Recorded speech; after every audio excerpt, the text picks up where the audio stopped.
The Heat kick off a four-game homestand on Monday night, but they'll be missing Victor Oladipo for that stretch. According to a report from ESPN, I break down the latest on Oladipo's return, how an injury in Phoenix could impact Miami's pursuit of a power forward, and with the drama in Brooklyn still raging, is there a chance to lure Kevin Durant to Miami? That's all coming up on today's Locked On Heat. Are Locked On Heat, your daily Miami Heat podcast. Part of the Locked On Podcast Network, your team every day.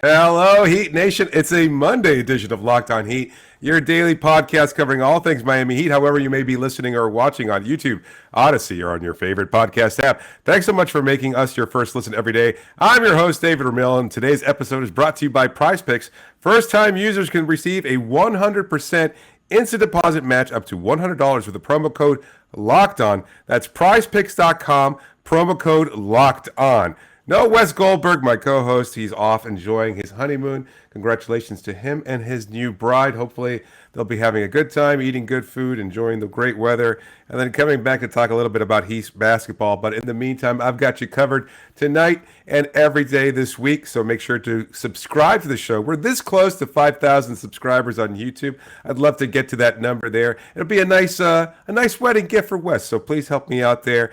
But before we jump into any talk about Kevin Durant or the possibility of trading for Jae Crowder, not that there's an injury in Phoenix that might make him, well, much more desirable in that rotation, we'll talk about Victor Oladipo, because obviously that's a huge point of concern.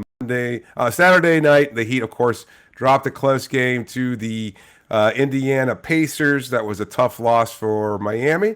Came down to a last-second shot by Tyler Herro, a questionable last-second shot by Tyler Herro, and that did not fall. Miami, of course, dropped now to 4-6, and they're still without Victor Oladipo, who's missed the first 10 games of the season and is listed as out for Monday's game versus Portland. And it brings me to a quote that we've heard from Brian Windhorst of ESPN on a recent podcast. He went and spoke about the Miami Heat troubles, talked about their defensive issues, the fact that they need to get more out of their roster, of course, some struggles with Kyle Lowry. And when he was asked about Victor Oladipo, this was his quote about Oladipo's return. He said, "I don't think he's anywhere close, sad to say. They haven't put a timetable," meaning they being the Heat, "but I was kind of led to believe that it ain't happening in the near future." So that's what we've heard. That's what Brian has heard, regarding the return of Victor Oladipo.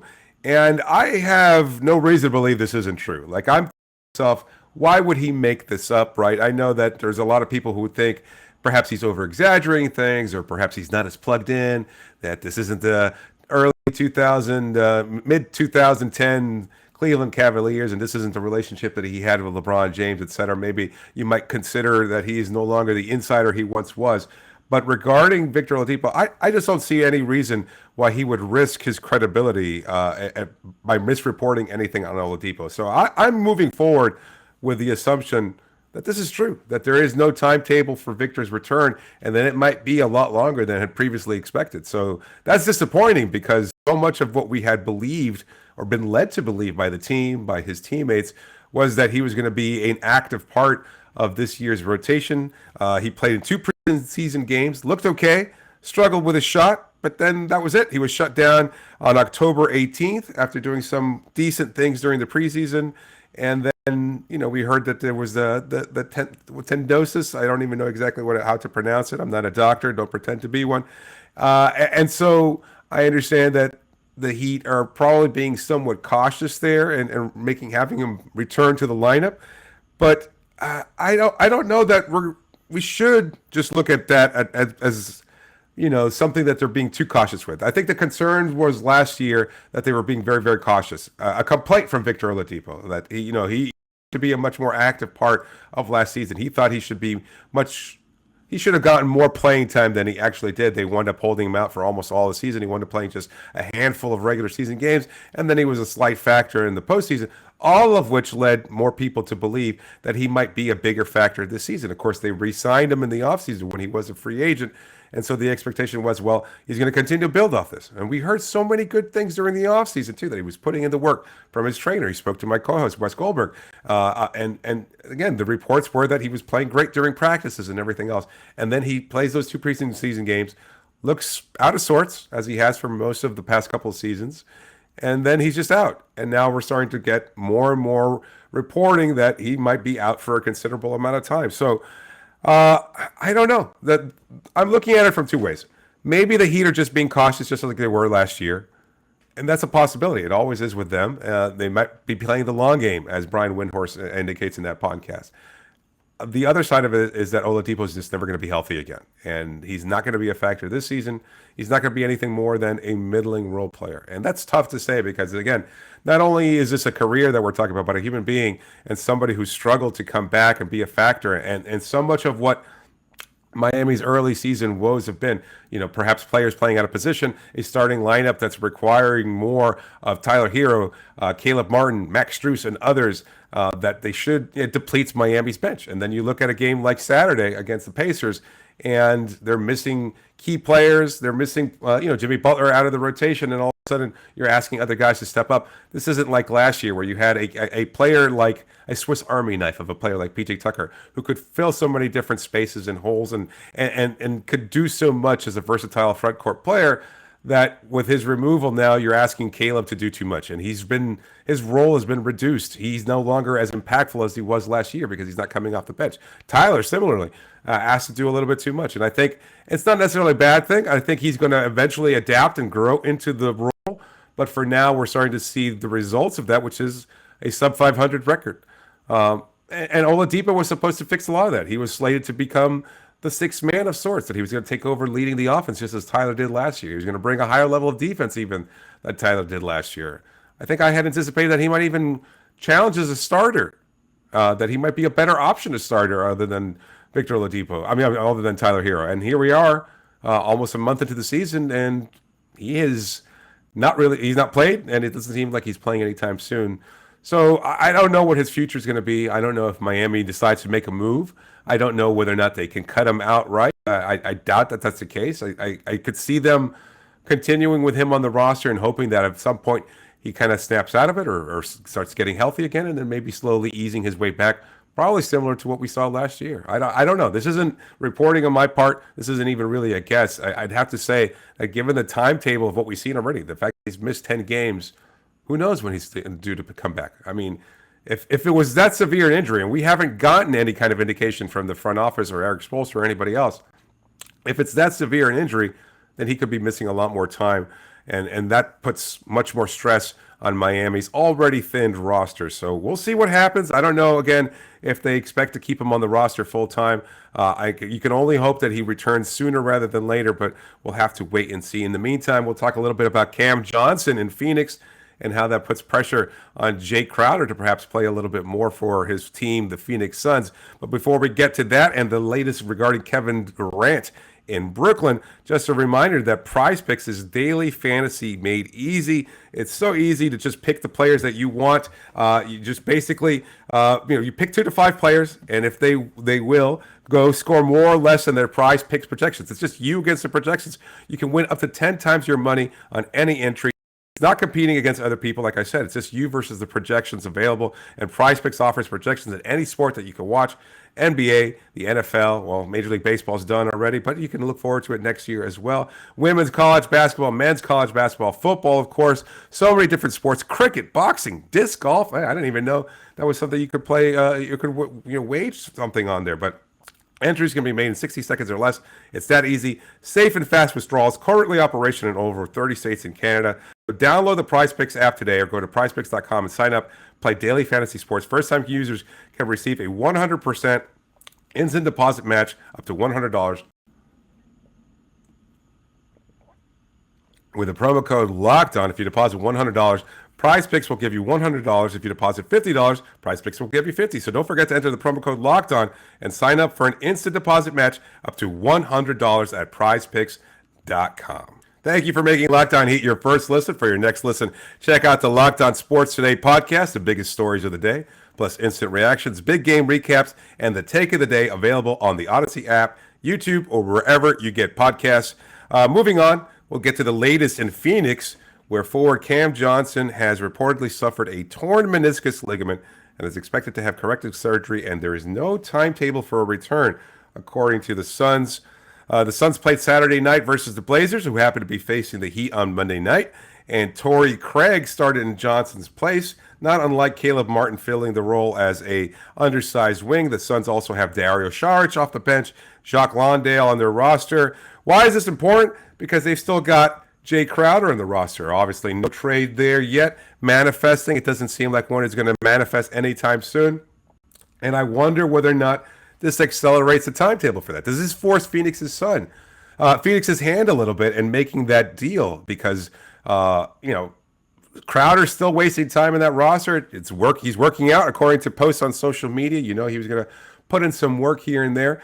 But I don't see that Phoenix is going to make the move anytime soon. Like, I don't think they're going to be forced one way or the other. I thought of it from the perspective that, Jay, his complaint was he's going to be minimalized on that roster. He wasn't going to have the role he expected to.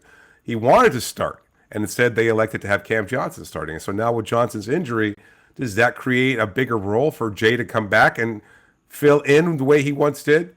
I don't think that's the case. I think that bridge is burned already. I think once you tell the team, look, I'm ready to move on. You're ready to move on. You don't want me to be the player that I was. You don't even want me to be the player that you signed me to be or paying me to be. You want me to come off the bench. And for some players, that's just a difficult pill to swallow. I just don't think that the Suns have faith in what Jae Crowder can do anymore, and they see themselves having a higher ceiling with Cam Johnson in that starting lineup. And I can't say I blame him. Johnson, younger, adept in many ways, potent scorer as well. He's had some big games even this season early on. So I think, Jay kind of has had a hard time understanding that as he gets older, that he is no longer to be the impactful player that he thinks of himself being. And that's pretty customary around the NBA, is having a hard time understanding, look, you're no longer the player you were. We're asking you to have a different role. And he wasn't happy with that, especially going into a contract year too. If you're a starter at 30, whatever, 31, 32, I think he is, and you can tell the Suns front office or whatever teams are looking at you in free agency and saying, look, I was a starter, pay me starter money, then maybe he has a stronger case for getting a longer-term contract. But if he's coming off the bench and he has some good games and some not so good games, and it's harder to get a rhythm, especially when you're in your mid-30s or early 30s, for him, he's looking at that contract security. He's not going to get that. And so I understand why he had a problem with it, but now he's going to have a hard time finding another team. And I don't know that Phoenix is rushing to find a good deal there. So the whole point of this, obviously, in context of Miami is, given Miami's early season struggles, do they capitalize on this now? Does Phoenix kind of say, you know what, we have him, we don't even really need him. At the same time, we'd like to get something fair in return from other suitors, because we've heard that other teams, including Milwaukee, who has played phenomenal to start the season, whether or not they might be interested in a player like Crowder at this point. I don't even see why he fits a need. I know they're going through their own injury issues with the loss of Chris Middleton, but he'll return at some point, and he's a far better player than Crowder is at this point. He fits a completely different role. They don't really even need him.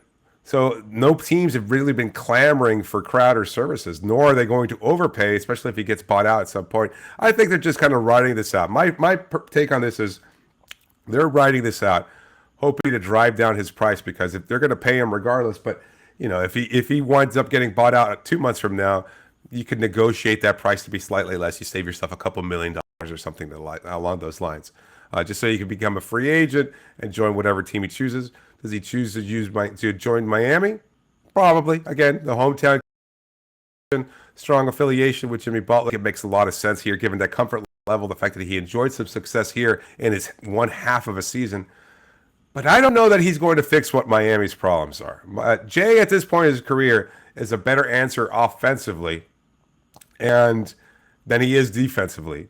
And given that, he's not the offensive player that even Caleb Martin is. Like, we're kind of viewing him through this lens of nostalgia.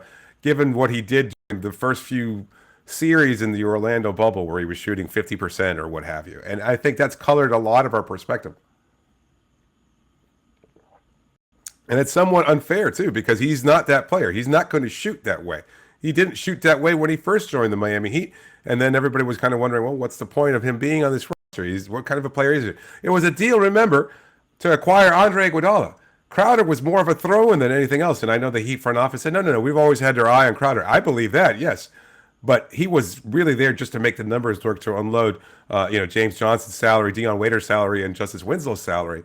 That's why they had to include him and Solomon Hill, too. So I think Crowder won't help Miami's problems, because Miami's problems at the defensive end is not where Crowder can help most right now. He's not PJ Tucker.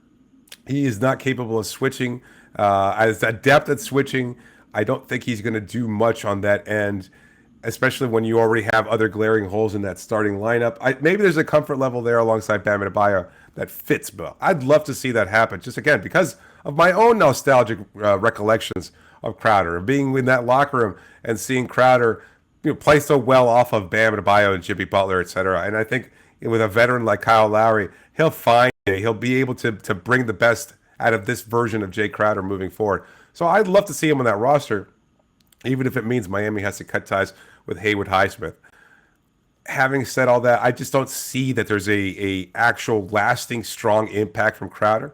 And I don't know that the injury to Cam Johnson forces James Jones' hand in Phoenix anytime soon. I don't think it makes Miami more desperate. I don't think starting 4 and 6 changes their perspective either. I don't think they're saying we have to make a move right away. I think they're going to wait and see if the right player becomes available. Well, who knows? Maybe the right player might be in Brooklyn right now. And I'll talk a little bit in the next segment whether Kevin Durant might become more of an option now because of all the drama surrounding Kyrie Irving, the Brooklyn Nets. You're listening to Locked On Heat. Thanks for making Locked On Heat your first listen every day. And just a reminder, you can always reach out to us via email at lockedonheat@gmail.com or via Twitter using the hashtag AskHelloHeat. Be sure to please subscribe to the show and leave a review. And again, we're trying to get our numbers up in subscriptions. Make sure you hit that button and click subscribe on YouTube or wherever you get podcasts. You can subscribe on multiple platforms, and we're available every day. So make sure, if you want to get the coverage of your team every day, that you subscribe to Locked On Heat. I want to talk a little bit about the Kevin Durant availability, because I've seen now with so much going on in Brooklyn, and I think we've talked about the Kyrie Irving situation ad nauseum. The latest development on that is that he has been suspended. It seems likely that he'll be suspended for longer than just 5 games. Originally, the suspension was for at least 5 games. He has since uttered some kind of half-assed apology. I don't necessarily want to get into that because it doesn't really impact Miami at all. I will go in so far as to say Kyrie messed up. He continues to mess up. He doesn't know when to quit. He doesn't know when to say what he should say. And I know a lot of people will argue, well, don't tell a grown man what to say. When it comes to denouncing anti-Semitism, that should be something that you say right away.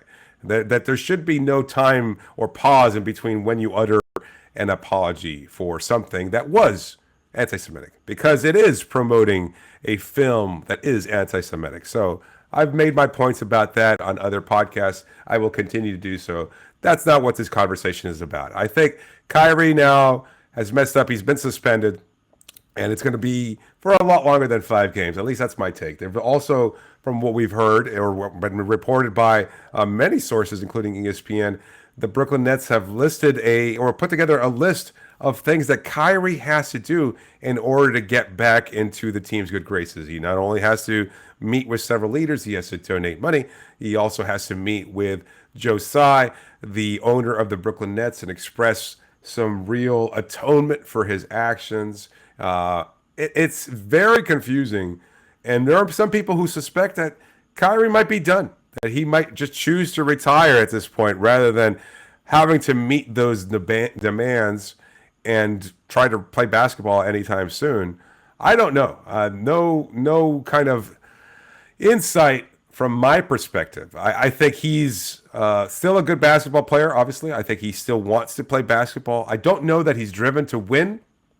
I don't know that he's still pursuing a title other than to say I can win without LeBron or I can win with my friend Kevin Durant. So I'm not sure what his motivation is at this point. I'm not sure that he isn't willing to just walk away from the game, even at a young age, still capable of playing at a high level. I don't know that he's not just scared of moving on and finding something else that might be as fulfilling to him as basketball. But having said that, if he does retire, if he does stay on, if he does become suspended for longer than 5 games, does Kevin Durant finally say, you know what, to hell with this?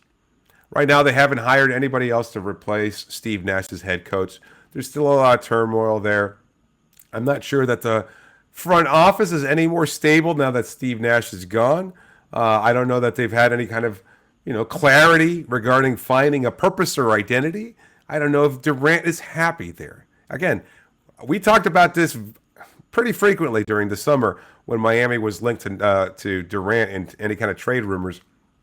I'm not sure what KD's motivations are either. He's won 2 rings. He's established himself as one of the best players in NBA history.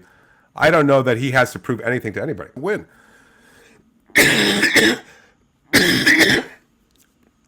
And if that's the case, does he want to seek another trade? Now, they've won 2 games since Kyrie's suspension. I don't know if that's a sign or not.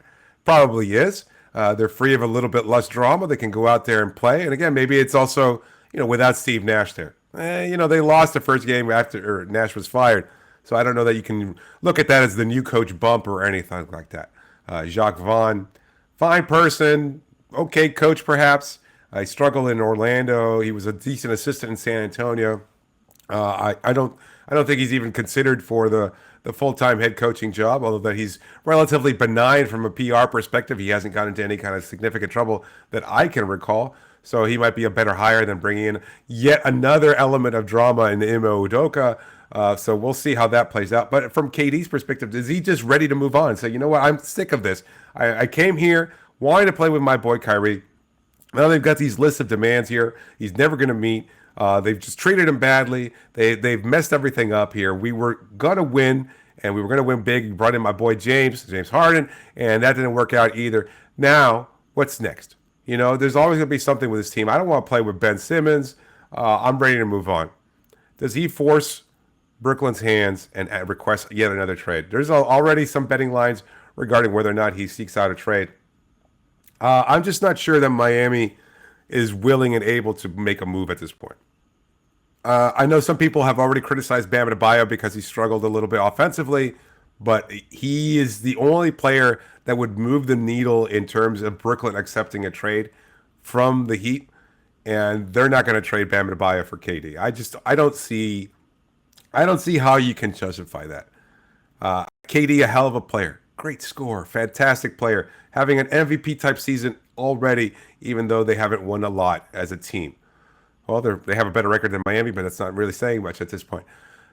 I just don't see that Miami would be willing to trade Bam Adebayo. And given all that, I don't even know that KD seriously wants out of Brooklyn. I don't know what he wants. I think that trade request was basically tried to further emphasize or establish more player control within the front office and organization. Now he's got it. He can handpick his coach, even though he handpicked Steve Nash, but let's not go there right now. I don't know. I don't see KD going anywhere, and I don't see Miami willing to throw in Bam Adebayo or anything else in order to pry KD off the Nets roster. So I think this is more likely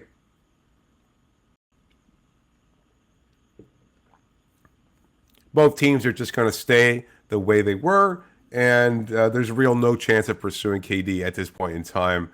Miami will make a move at some point during the regular season. It'll just be for a smaller role player. And I don't think we have to rush as a fan base and start immediately demanding that they make a trade. I know everybody wants to look at this roster, and it is flawed, no doubt about it. I'm still a believer. Even though they're 4-6 right now, I still think that they can make a move in the playoffs. I think they can still go on a deep playoff run. And I think that if they find a way of gelling, if we see the best version of Kyle Lowry, that's a hell of an if, and I get that. I know that's putting a lot of pressure on an older player. But if they can get the best version of Kyle, if they can figure out how to play alongside Tyler as a starter, if they can make another minor move for a trade to shore up that front court and get the right player with the right boost of energy, Somebody more like Crowder and less like Mo Harkless or Trevor Ariza or something like that. Somebody that really didn't move the needle back in 2020, 21. Then I think Miami is poised for a deep playoff run because they're too good. They really are. They just have too many good players. Jimmy has missed time already, and Miami's okay. They're only 2 games under 500. I don't think this is a bad place for the Heat to be. Check with me in 21 games, right? That will be more close to the quarter mark of the season. After 21 games, if Miami is just below 500 or barely above 500, then that's a concern. But if they go and win 5 of the next 7 games, entirely a possibility, with 4 games at home against Portland, 2 against the Charlotte Hornets, and 1 against the Phoenix Suns, who will be reeling and again, traveling on the road.